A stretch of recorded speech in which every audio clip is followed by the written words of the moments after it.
Crafter's, thanks for joining me here in the attic. So pull up a chair, grab your favorite beverage, and we'll get to crafting and memory keeping. Before we get started with the flip through, I want to take a minute to thank everyone that joined along with the collaboration Fairy Wings and Forgotten Things. This was the first collaboration I have officially hosted over in my Lottie's Magic Attic Facebook group, and I hope everybody has enjoyed it.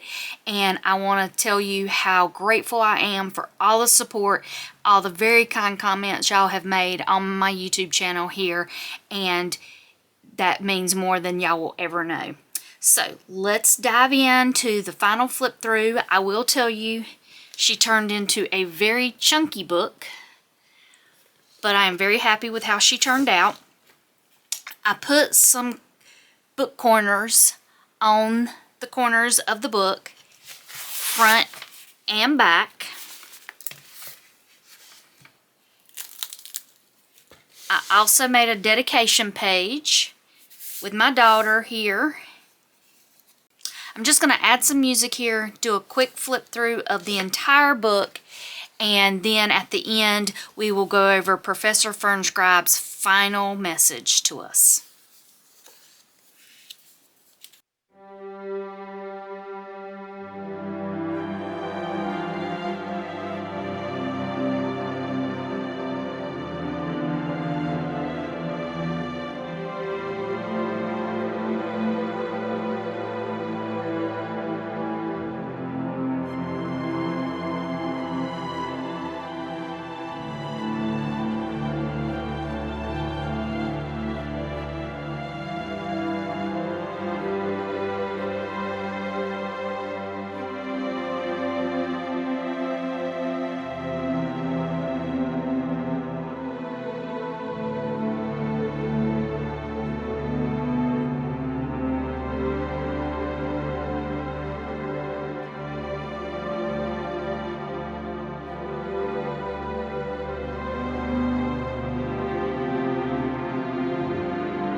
For our final day, Professor Fernscribe got a glimpse at all the fae she had come across for the last 30 days as she was exiting the fairy world. So let's see what Professor Fernscribe's final thoughts to us are. Closing reflection. 30 days, 30 artifacts. As I set quill to paper at the close of this journey, I find myself gazing upon the circle of treasures gathered, not as curiosities for display, but as chapters of a single story. Each object rests upon moss as though upon a living altar, their forms distinct, yet bound together by invisible threads. In the locket of the autumn brownies I see memory preserved. In the phoenix feather of the fire fae, rebirth eternal. The key of the stone guardians, whispers of thresholds unseen, while the pixie dust of the butterfly sylph revels joy ability to lighten all burdens. The spider web spun into lace unfurls the stars themselves, as if constellations might be woven and worn. The mushrooms glow with quiet wisdom of decay, the firefly lantern shines as a forest eternal vigil. The buttons of the spirit fae form a book of lives once lived, while the dewdrop leaf sings the music of air. Crystals hum with the resonance of wing beats, and the acorn of the autumn fairies pulse with the heartbeat of potential. From the water fae I carry a swing that stills the soul. From the Dandelion Fairies, a bed that dreams beyond sleep. The frost fae entrusted me with a snowflake inscribed in ice. The earth fae with moss rocks that bloom life where all seems barren. Tinkerlings gave me a thimble of flawless craft. Absinthe Fairies, a vial of distilled gladness. And the flower nymphs bestowed not object but companion, a living fairy, a witness to my steps. The ember sylph placed in my hand a spoon of nourishment. The moonlight pixies brewed the tea that wrote my hidden truths into a letter of light. The wood dryads grew for me a wand of sap and crystal, while the guardian fairies offered a blossom that embodies all gardens. From the herb healers I received a pressed fern, leaf veined with remedies. The bone collectors gave me a chest of memory in bone, while the river nymphs left me with a shell that carries their song. The air fae gifted a dragon wing, compass of the wind. The harvest keepers, pearls of abundance. The childlike lullaby keepers laid in my arms a hammock woven of moon silk, cradle of safe dreaming, guarded by unicorn foals with wings.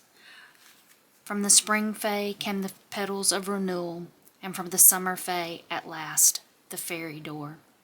The threshold both closing and opening. What am I to conclude save this? Fairy is not one world, but a constellation of worlds, each artifact a star. To hold them is to hold not power, but relationship, memory, trust, and story. These 30 tokens do not belong to me, but to the bridges they represent between our realm and theirs. I end not with certainty, but with humility, for the knowledge, like the fairy door, is no fixed boundary, but a passage, one step leading ever into the next. I suspect, dear reader, that should you listen closely, you too may find that fairy whispers at the edge of your own path, waiting for the moment you are ready to enter. Professor Thistlewick, Fernscribe. And with that, again, I would like to thank everyone who has come along on this journey with me. It truly has been a blessing. I added a pocket at the very end of my book to hold my fairy map and game board, which I am not going to flip over at this time because I did go ahead and put all the tokens in the order that our fairy guides gave them to us in this calendar as a remembrance to myself for this very first collaboration and fairy journey. I also wanted to include the beautiful image that my husband decided he wanted to create with us along on this fairy journey.